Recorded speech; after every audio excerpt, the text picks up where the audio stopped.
Hello दोस्तों, मैं हूँ रुबैया मलिक और आप लोग सुन रहे हैं कहीं इश्क ना हो जाए। इस कहानी में आगे क्या होने वाला है, आइए सुनते हैं। दादी जी कहती हैं, बस तू जल्दी आ जा बेटा। लगभग वो रोते हुए बोलती है। गौरव इस समय कुछ भी समझने की हालत में नहीं था। वो बिना कुछ बोले ही फोन कट कर देता है। अपनी माँ के लिए गुस्सा और नाराजगी दोनों बढ़ते जा रहे थे उसके मन में। सावित्री जी वापस आउट हाउस जाती हैं और अंदर जाकर वो देखती है कि अर्जुन सोफे पर परेशान सा बैठा है और अनिका अभी भी पलंग पर बैठी है। सावित्री जी दोनों को देखकर बोलती है, अरे क्या हुआ तुम दोनों को, ऐसे क्यों बैठे हो? अर्जुन थोड़े गुस्से में बोलता है, देखिए ना दादी माँ, ये कितनी देर से परेशान कर रही है। यहाँ कॉकरोच है, वहाँ चूहा है, खुद तो पलंग से पैर नीचे नहीं कर रही और मुझे पूरे कमरे में दौड़ा रही है। इसे भगाओ, उसे भगाओ, अरे किसे किसे भगाऊं? सावित्री जी उसको ऐसे बोलता देखकर हैरान थी। आज उन्हें अर्जुन में वो छोटा सा अर्जुन नजर आ रहा था जो ऐसे ही हर बात आकर उनको बताता था। साथ में खेलने वाले बच्चों की शिकायतें करता था जो कभी चुप नहीं रहता था। उसे ऐसे देखकर उनका दिल भर जाता है, पर वो खुद पर काबू पा लेती है। अर्जुन अभी बोल ही रहा था कि बीच में ही अनिका गुस्से से उसके पास आकर बोलती है, अच्छा तो आपको मुझसे परेशानी हो रही है, जरा सा काम क्या कह दिया आपको? अर्जुन कहता है, जरा सा? ये जरा सा काम है?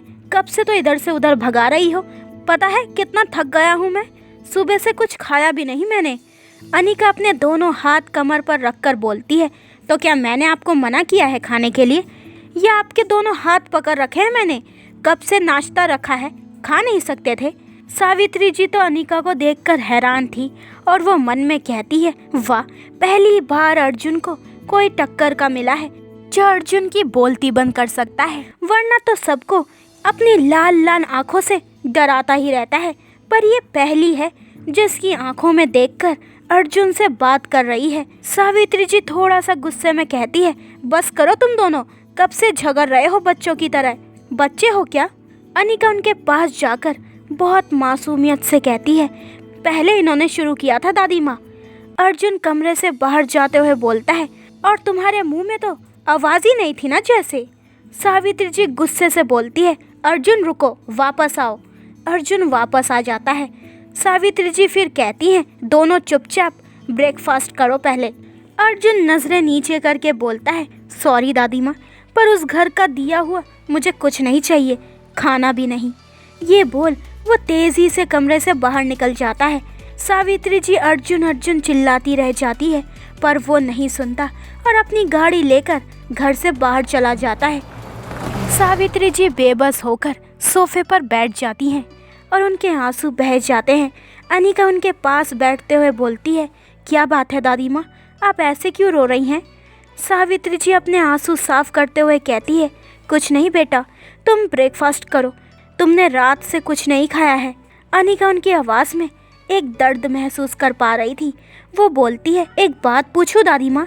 सावित्री जी उसकी तरफ देखती है जैसे वो जानती है कि अनिका क्या पूछने वाली है। सावित्री जी कहती है, हाँ पूछो। अनिका कहती है, गायत्री मैम ने ऐसा क्यों किया? मतलब गौरव के साथ तो वो हमेशा अच्छे से पेश आती हैं, पर अर्जुन सर के साथ मैंने कभी उन्हें उस तरीके से बात करते नहीं देखा जैसे एक माँ अपने बच्चे से करती है। अर्जुन सर भी तो उनके बेटे हैं, पर उन्होंने ऐसे उनकी शादी क्यों करवाई और उन्हें घर से क्यों निकाल दिया? सावित्री जी कहती हैं, क्योंकि वो उसकी सौतेली माँ है। ये सुनकर अनिका को एक झटका लगता है। वो हैरानी से बोलती है, क्या? वो एकटक सावित्री जी का चेहरा देखकर बोलती है, जैसे पूछ रही हो कि ये सच है। सावित्री जी उसकी तरफ देखकर बोलती है, ये सच है, गायत्री अर्जुन की सौतेली माँ है। अर्जुन बहुत छोटा था जब उसकी माँ एक कार एक्सीडेंट में हमें हमेशा के लिए छोड़कर चली गई। उस वक्त जब उस बच्चे को ये भी नहीं पता था कि मरना किसे कहते हैं। अनिका उनके चेहरे को देखती हुई उनकी बातें सुन रही थी। सावित्री जी उसकी तरफ देखकर बोलती है, जिस अर्जुन को आज तुम देख रही हो ना, ये ऐसा बिल्कुल नहीं था। एक समय था जब ये चुप नहीं बैठता था, और आज देखो, खामोशियों को ही गले से लगा लिया है इसने। अर्जुन तब भी बहुत खुश था जब गायत्री इस घर में आई थी। वो उसे गायत्री माँ कहता था। सारा दिन उसके आगे पीछे गायत्री माँ करते हुए घूमता रहता था। शुरू में तो गायत्री का व्यवहार उसके प्रति बिल्कुल ठीक था, पर धीरे धीरे वो उससे चिढ़ने लगी, अपने पास नहीं आने देती थी वो। और फिर गौरव के बाद तो कभी उसने अर्जुन की तरफ देखा भी नहीं। इसी बात पर घर में झगड़े होने लगे। गायत्री और मेरे बेटे के बीच अनबन होने लगी और गायत्री ने सबका जिम्मेदार अर्जुन को मान लिया। मेरा अर्जुन भी सब समझने लगा था। वो नन्हा सा मासूम सा अर्जुन एकदम से बड़ा हो गया। एकदम चुप्पी साध ली उसने। गायत्री के कारण वो अपने पिता से भी दूर दूर रहने लगा। मैंने कितनी कोशिश की उसके मन की बात जानने के लिए, पर एक लफ्ज़ तक नहीं बोलता था वो। पता नहीं ऐसी क्या बात हुई जो एकदम से उसने गायत्री को गायत्री माँ कहना भी बंद कर दिया। पर गौरव पर जान छिड़कता है अर्जुन। अपनी माँ की कमी पूरी नहीं हो पाई थी कि 2 साल पहले उसके पिता भी उसे छोड़ गए। तब से तो बिल्कुल कठोर हो गया है, एकदम पत्थर। अभी तो मैं हूँ जो उसको थोड़ा बहुत समझती हूँ, पर मेरे बाद ना जाने मेरे बच्चे का क्या होगा। जानती हो, तुमसे शादी भी गायत्री ने मजबूर करके करवाई है। अर्जुन का सारा कुछ गौरव के नाम करवा दिया और उसे घर से ये बोल वो फूट फूट कर रोने लगती है।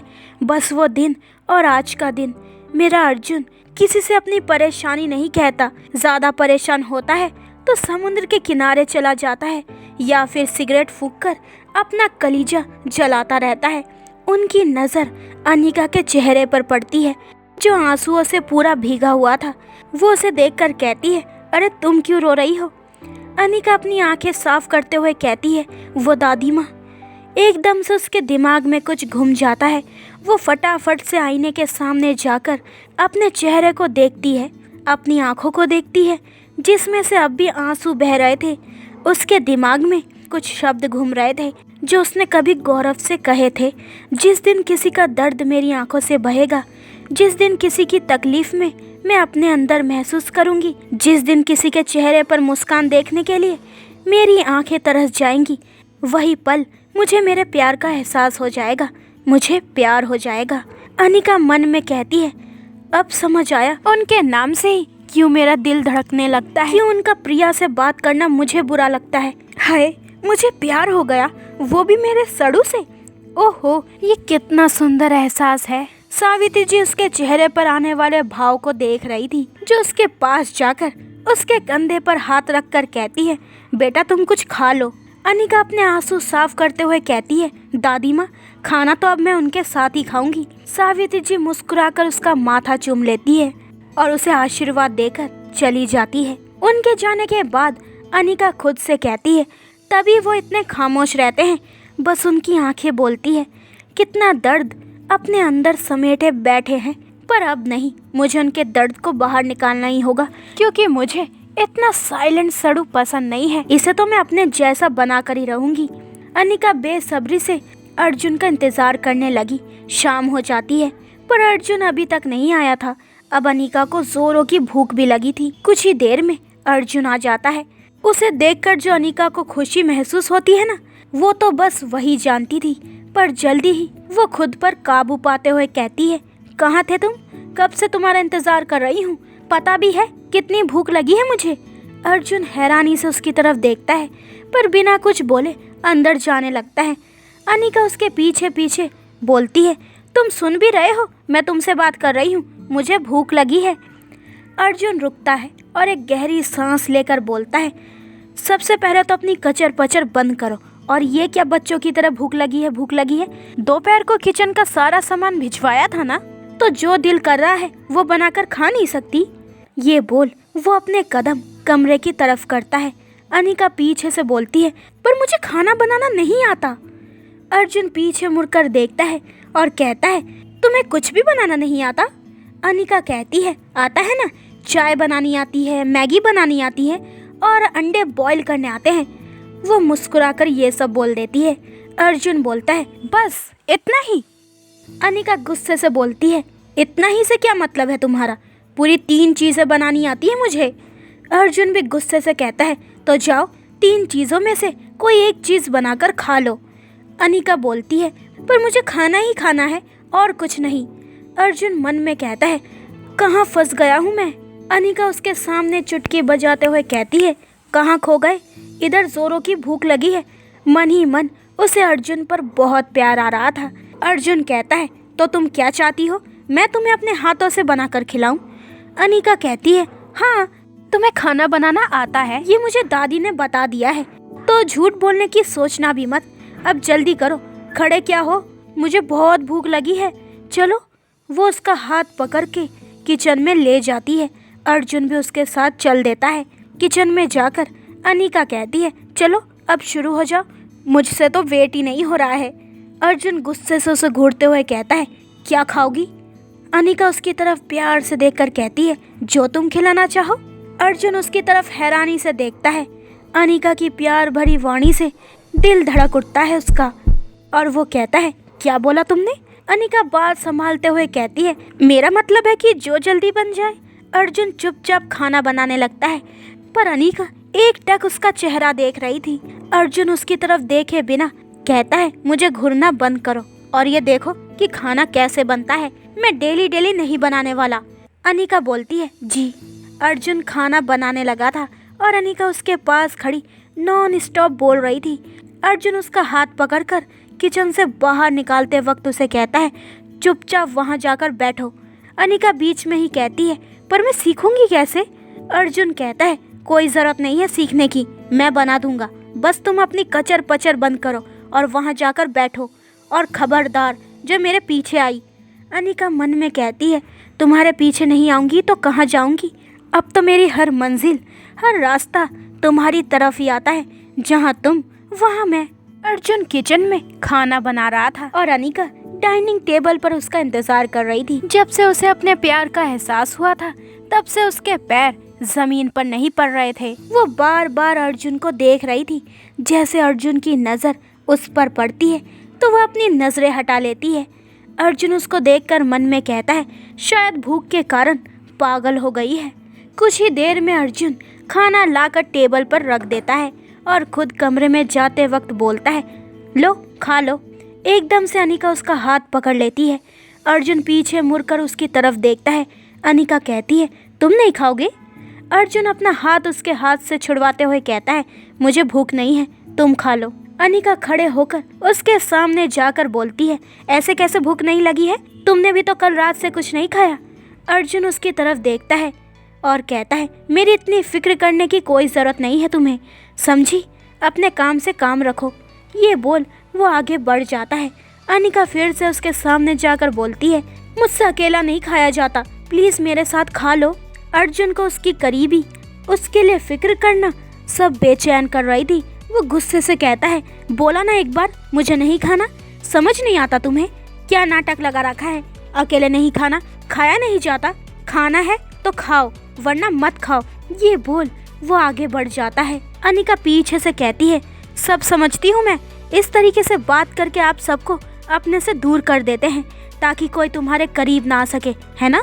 अर्जुन के कदम रुक जाते हैं, पर वो अनिका की तरफ देखता नहीं और मन में कहता है, ये लड़की कैसे मेरे दिल की बात जान लेती है। वो आगे बढ़ जाता है। अनिका पीछे से कहती है, तुम्हारे बिना मैं भी नहीं खाऊंगी, खाऊंगी तो तुम्हारे साथ ही। फिर वो जोर से चिल्लाती है, तुम सुन रहे हो ना, चाहे भूख से मेरी जान ही क्यों ना चली जाए, पर मैं तुम्हारे बिना नहीं खाऊंगी। उसकी आवाज़ अर्जुन के कान में भी पहुंच रही थी।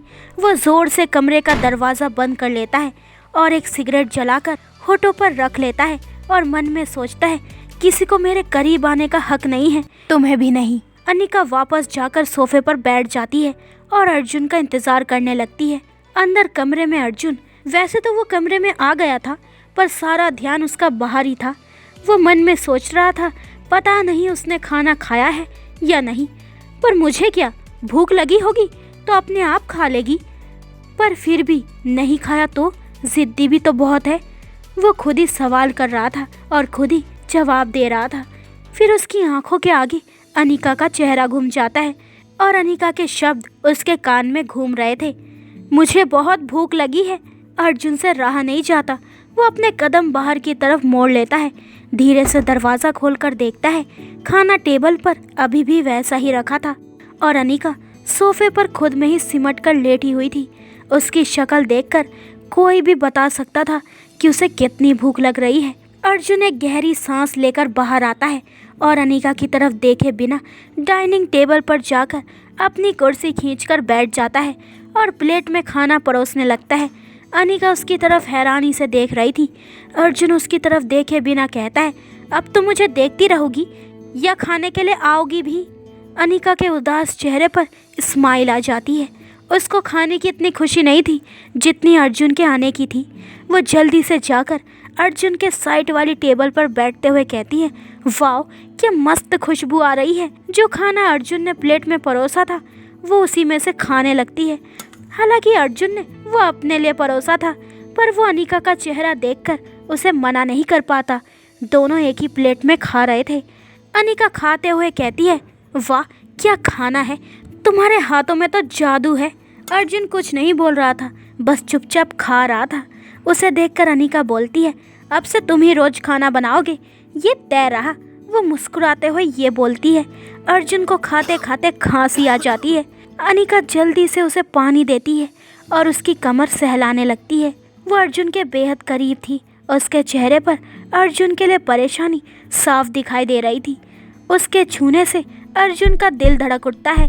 वो अनिका की तरफ देखता है जो उसे देख रही थी और साथ साथ कमर सहलाते हुए कहती है, तुम ठीक हो ना? अर्जुन खुद पर काबू पाते हुए कहता है, हाँ मैं ठीक हूँ, तुम बैठो। अनिका वापस बैठते हुए कहती है, हाँ तो मैं कह रही थी कि अब से तुम ही खाना बनाओगे। अर्जुन कहता है, कुछ ज़्यादा दिमाग नहीं चलता तुम्हारा? मतलब पहले ब्रेकफास्ट बनाकर ऑफिस जाऊंगा, फिर सारा दिन वहाँ काम करूंगा और फिर वापस आकर खाना भी मैं ही बनाऊं। अनिका मुस्कुराकर कहती है, कुछ ऐसा ही समझ लो। अर्जुन उसकी तरफ देखकर कहता है, अच्छा और तुम कब सीखोगी? अनिका बेहद प्यार से कहती है, तुम सिखाओगे तो ज़रूर सीखूंगी। अर्जुन उसकी प्यार भरी बातों से हैरान हो जाता है। उसके बाद वो चुप ही रहता है। अनिका उसको देखकर मन ही मन मुस्कुरा रही थी। कुछ ही देर में दोनों खाना खा चुके थे। अनिका बर्तन उठाकर किचन में ले जाती है और उन्हें धोकर भी रख देती है। उसके बाद वो कमरे में चली जाती है। अर्जुन भी वहीं था। वो अनिका को देखकर कहता है, तुम यहाँ सो जाओ, मैं साथ वाले कमरे में ही हूँ। ये बोल वो वहाँ से जाने लगता है। अनिका जल्दी से उसकी बाजू पकड़ लेती है और बहुत ही मासूमियत से कहती है, मैं नहीं अकेले सोऊंगी, यहाँ पर कॉकरोच है और चूहे भी, मुझे बहुत डर लगता है। अर्जुन उसकी तरफ देखकर बड़े आराम से कहता है, अनिका तुम खामखा डर रही हो, यहाँ पर कुछ भी नहीं है। पर अनिका उसकी बाजू नहीं छोड़ती, उल्टा और भी कस के पकड़कर उसके करीब जाते हुए कहती है, नहीं नहीं प्लीज़ मुझे अकेले छोड़ के मत जाओ, मुझे अकेलेपन से बहुत डर लगता है। अनिका ने अर्जुन की दुखती नस पर हाथ रख दिया था। एक टाइम था जब अर्जुन को भी अकेलेपन से बहुत डर लगता था और आज उसे अकेला रहना ही पसंद था। तो दोस्तों ये वाला एपिसोड यहीं पे ख़त्म होता है। अगले एपिसोड में जानेंगे कि इस कहानी में आगे क्या होने वाला है। क्या अनिका अपने प्यार से अर्जुन के दुख को दूर कर सकती है और क्या होगा जब गौरव इंडिया आएगा? तो आगे के एपिसोड और भी इंटरेस्टिंग होने वाले हैं, तो मेरे चैनल को जल्दी से सब्सक्राइब करें ताकि आपको मेरे न्यू एपिसोड का नोटिफिकेशन सबसे पहले मिल जाए। लाइक शेयर करें और कमेंट्स करके मुझे ज़रूर बताएं कि आप लोगों को ये स्टोरी कैसी लग रही है। अपना ख्याल रखें। बाय दोस्तों।